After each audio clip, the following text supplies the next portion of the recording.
నమస్తే, welcome to Legend TV. This is Banu. ఏదైతే BRSP రాష్ట్ర కార్యదర్శి జంగయ్య గారు మనతో ఉన్నారు. ఏదైతే ఆయన ఒక ట్విట్టర్లో ఒక పోస్ట్ పెట్టాను, నేను ఏదైతే హైదరాబాద్ల విషయంలో కావచ్చు, ప్రజలు బాధపడుతున్న విధానాన్ని ఒక వీడియో రూపంలో పెట్టినందుకు నాకు పోలీసులు ఎఫ్ఐఆర్ కాపీ ఇచ్చారు, నన్ను అరెస్ట్ చేస్తామని చెప్పేసి పిఎస్కి రమ్మన్నారని చెప్పేసి కూడా బాధపడుతున్నారు. దీనికి సంబంధించి అసలు ఎందుకు ఎట్లాంటి పోస్ట్ పెట్టాడు, అసలు ఎందుకు వీళ్ళు అరెస్ట్ వారెంట్తో వచ్చారని చెప్పేసి పూర్తి డీటెయిల్స్ కనుక్కునే ప్రయత్నం చేద్దాం. అన్న నమస్తే అన్న, అసలు ఏందన్న ఇష్యూ, అసలు ఎట్లాంటి వీడియో పెట్టిరు, మరి అసలు ఏం జరిగింది? అంటే ఏందన్నా ఈరోజు ఏంటంటే కాంగ్రెస్ పార్టీ ఎలక్షన్ మేనిఫెస్టోలో ఏమన్నా అంటే నిరుద్యోగులకు 2 లక్షల ఉద్యోగాలు ఇస్తామని చెప్పారు, రైతులకు రైతు బంధు పెంచి ఇస్తామని చెప్పారు, పింఛన్దారులకు పింఛన్ పెంచి ఇస్తామని చెప్పారు. అదే విధంగా ఈ హైడ్రా ఇదని ఏం చెప్పకుండా ఈ రోజు హైడ్రా అనేది ఒక ప్రజల యొక్క ఇండ్లను, సామాన్యమైనటువంటి ప్రజల యొక్క ఇండ్లను కూలొస్తడం వస్తే అక్కడ ఉన్నటువంటి ప్రజల యొక్క బాధ, ఆవేదన, అరే మా జీవిత లక్ష్యమే ఒక ఇల్లు కట్టుకోవడం, అలాంటి ఇల్లును మేము ఎట్లా కూలుస్తున్నాం రేవంత్ రెడ్డి అని వాళ్ళ యొక్క బాధను, ఆ యొక్క నిరుద్యోగుల యొక్క బాధను కలిసి ఒక వీడియో చేసి ట్విట్టర్లో పెట్టడం జరిగింది. ఈ రోజు ఏం చేస్తుందంటే రేవంత్ రెడ్డి, అదే విధంగా ఈ ఉస్మానియా యూనివర్సిటీలో ఒక బీఆర్ఎస్ విద్యార్థి నాయకుడిగా ఈ సంవత్సర కాలంలో ప్రభుత్వాన్ని ఎప్పుడప్పుడు ప్రశ్నిస్తూ ఉన్నాం, మేము ఎప్పుడప్పుడు నిలదీస్తూ ఉన్నాం. అదేవిధంగా ఉస్మానియా యూనివర్సిటీలో ఎక్కడ ధర్నాలు చేయొద్దు అంటాని సర్క్యులర్ కాంగ్రెస్ పార్టీ పెట్టింది, దానికి వ్యతిరేకంగా చేసినాం. మీ సంవత్సరానికి 2 లక్షల ఉద్యోగాలు ఇస్తామన్నారు, దానికి వ్యతిరేకంగా ప్రభుత్వాన్ని ప్రశ్నించడం జరిగింది, ఇక ధర్నాలు చేయడం జరిగింది, దిష్టిబొమ్మలు జరిగినారు. ఇవన్నీ ఎక్కడెక్కడ ప్రశ్నిస్తూ ఉన్నాడు ఈయన అనే ఉద్దేశంతో ఈరోజు కాంగ్రెస్ పార్టీ ఈరోజు నా మీద ఎఫ్ఐఆర్ నమోదైంది. సైబరాబాద్ పోలీసులు ఈరోజు వచ్చి నువ్వు వెంటనే సైబరాబాద్ పిఎస్కు రావాలి అంటాను. ఈరోజు ఉస్మానియా యూనివర్సిటీకి వచ్చి ఈరోజు నన్ను పిఎస్కు రావాలి, నీ మీద కేసు అయిందంటాను. ఈరోజు ఎఫ్ఐఆర్ కాపీ ఇచ్చారు. నేను రాను, మా లాయర్ల యొక్క సలహాలు సూచనలు తీసుకున్న తర్వాత మాత్రమే నేను మీ దగ్గరకు వస్తాను. ఈరోజు కరాకన చెప్పి కొంతమంది విద్యార్థి నాయకులు వాదించడం వల్ల ఈరోజు వాళ్ళు వెళ్ళిపోయారు. నేనేమంటున్నానంటే మీరు ఇస్తున్నటువంటి 2 సంవత్సరానికి 2 లక్షల ఉద్యోగాలు, అదేవిధంగా మీరు మహిళలకు ఇస్తున్నటువంటి 250 రూపాయలు, అదేవిధంగా మీరు గ్యాస్ సిలిండర్ తక్కువ చేస్తామని చెప్పి, అదేవిధంగా పింఛను పెంచుతామని చెప్పి, రైతులకు రుణమాఫీ ఇస్తామని చెప్పి మీరైతే ఏ విధంగా కాంగ్రెస్ మేనిఫెస్టోలో ఇచ్చి గెలిచారో అవి ప్రజలకు వచ్చే వరకు ఈ ప్రభుత్వాన్ని మేము ప్రశ్నిస్తూ ఉంటాము. రైతు బంధు వచ్చే వరకు ప్రశ్నిస్తూ ఉంటాము. విద్యార్థులకు 2 లక్షల ఉద్యోగాలు వచ్చే వరకు, సంవత్సరానికి 2 లక్షల ఉద్యోగం వచ్చే వరకు కాంగ్రెస్ పార్టీని ప్రశ్నిస్తూ ఉంటాం.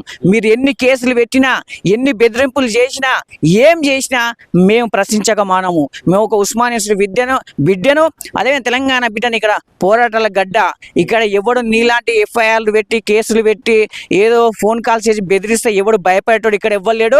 మీ ప్రభుత్వం ఇచ్చినటువంటి హామీలు నెరవేరే వరకు మా పోరాటం ఆగదు. నీ ప్రభుత్వాన్ని ఆ హామీలు నెరవేరే వరకు ప్రశ్నిస్తూనే ఉంటాం. అంటే ప్రతిసారి వాళ్ళు ఏం చెప్తా ఉన్నారు అంటే, కావాలనే ప్రభుత్వం ఎంత మంచి పని చేసినా ప్రజా పరిపాలనతో ముందుకు పోతుంది, మళ్ళీ 20 సంవత్సరాలు మా ప్రభుత్వమే వస్తుందనే భయంతో ఇటు బీఆర్ఎస్ కావచ్చు, ఇతర పార్టీలు కావాలనే ప్రజలు రెచ్చగొట్టి వాళ్ళతో తిట్టిపిస్తా ఉన్నాయని చెప్పేసి ప్రతిసారి రేవంత్ రెడ్డి కావచ్చు, కాంగ్రెస్ ప్రభుత్వం చెప్తా ఉంది. అంటే ఇట్లాంటి మీరు చేస్తా ఉన్నారన్న నిజంగా ఒక్కటి చూడడం గుర్తుపెట్టుకోండి, వాళ్ళు పింఛను పెంచుతామన్నారు, ఎవరైనా పింఛను పెంచిరా? ఇప్పుడు ఒక ముసలోళ్ళైనా కానీ, అక్కడ వితంతువులైనా కానీ, ఎవరైనా కానీ వాళ్ళు ఎందుకు నీవు ఇస్తానంటే హామీ కదా, 4000 పింఛను పెంచుతారు. అరే బాబు, సంవత్సరంన్నర అవుతుంది, ఎందుకు పెంచాలని వాళ్ళు తిడుతురు, ప్రజలు తిడుతురు. మేముగా చెప్పేది ప్రజలే తిడుతురు. నువ్వు ఏమన్నావు, మహిళలకు 2500 రూపాయలు ఇస్తున్నావు, ఇప్పుడు ఇచ్చినవా? ఇయ్యలేవు. కాబట్టి మహిళలు తిడుతురు. నువ్వు హైడ్రా పేరు పెట్టుకొని ఏదో డబ్బు సంపాదించుకోనికే, ఈరోజు రేవంత్ రెడ్డి డబ్బు సంపాదించుకోనికే పేదను కడుపు కొడుతున్నావు. ఒక నిరుపేద కుటుంబం నుంచి ఉన్న వ్యక్తి ఒక ఇల్లు కట్టుకోవడమే పెద్ద గగనము ఆయన జీవిత కాలంలో. అలాంటి నిరుపేద కుటుంబంలో ఉన్నటువంటి వ్యక్తి యొక్క ఇల్లు కూలగొడితే ఆయన తిడుతూ ఉన్నాడు, ఆయన ప్రశ్నిస్తూ ఉన్నాడు. అరే ఏం పరిపాలన బాబు, నువ్వు ఇస్తున్నటువంటి 6 గ్యారెంటీలు ఏమైనాయి, నువ్వు ఇస్తున్నటువంటి 420 హామీలు ఏమైనాయి అని. అదేవిధంగా నువ్వేమన్నావు, కళ్యాణ లక్ష్యంతో పాటు తులం బంగారం అన్నావు, అదేమైంది? సంవత్సరానికి 2 లక్షల ఉద్యోగాలు అన్నావు, అదేమైంది? ఈ ఉస్మానియా యూనివర్సిటీలో అసలు 100 ఏళ్ళు ఉస్మానియా యూనివర్సిటీలో ఇక్కడ వందే మాతర పోరాటం జరిగింది, మళ్ళీ తెలంగాణ పోరాటం జరిగింది, ఎన్నో సాయుధ పోరాటాలు జరిగినాయి. ఎప్పుడు ఎలాంటి సర్క్యులర్ జరగలేదు. అక్కడ విద్యార్థులు అరే ఎందుకు ధర్నాలు చేయొద్దు, ఎందుకు ప్రశ్నించదు, ప్రభుత్వం ఎందుకు ప్రశ్నించదు, ఇక్కడ ఉద్యమాలు జరుగుతున్నాయి. రాష్ట్రం మొత్తం అన్ని ప్రజలను, రైతులను బాధ పెడుతున్నావు. నువ్వు రైతు బంధు ఇవ్వక రైతులకు వాళ్ళకు వడ్లకు మద్దతు ధర ఇస్తాను, అది ఇయ్యక వడ్లను కొనుగోలు చేయక రైతులు బాధపడుతున్నారు, ఇక్కడ విద్యార్థులు బాధపడుతారు, ప్రజలు బాధపడుతారు, మహిళలు బాధపడతారు. అన్ని రకాల ప్రజలు బాధపడుతూ వాళ్ళ యొక్క ఆవేదన చెప్తారు. ఆ ఆవేదన మేము ఇట్లా ఒక విద్యార్థి సంఘంగా మేము ఇట్లా దాన్ని చెప్పడం జరుగుతుంది.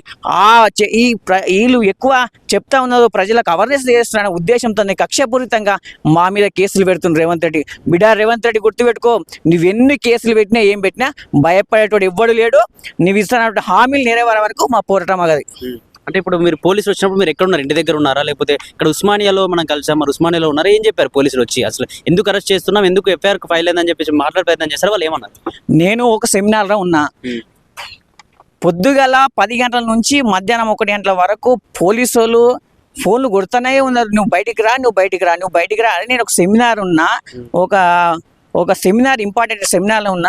మంచి దానికి సంబంధించిన ఒక టాపిక్స్ అని నేను కూర్చుంటే నన్ను మానసికంగా ఇబ్బంది పెట్టి మీద ఎఫ్ఐఆర్ అయింది, వస్తావా, మేము లోపల రావాలని ఈరోజు ఫోన్ చేసి బెదిరిస్తే వస్తే ఓకే ఏంది ఇదంటే అని తెలుసుకోవడం అని బయటకు వస్తే నడు పిఎస్కి నడు, మా సార్ రమ్మంటున్నాను అంటే నేను చెప్పిన మాకు ఒక లాయర్ ఉన్నాడు, మా లాయర్ సజెషన్ తీసుకునే వరకు నేను రాను, మీరు ఏమైనా కాగితం ఉంటే ఇచ్చిపోండి, కానీ నువ్వు 2 రోజుల కల్లా రావాలి, లేని పక్షంలో మరి లేకపోతే మేము తీసుకొని పోతామని ఈరోజు వాళ్ళు బెదిరింపులకు పాల్పడతారు. నేనేమంటున్నా, మా లాయర్ యొక్క సలహాలు సూచనలు తీసుకొని మీ సైబరాబాద్ పిఎస్కి వస్తా.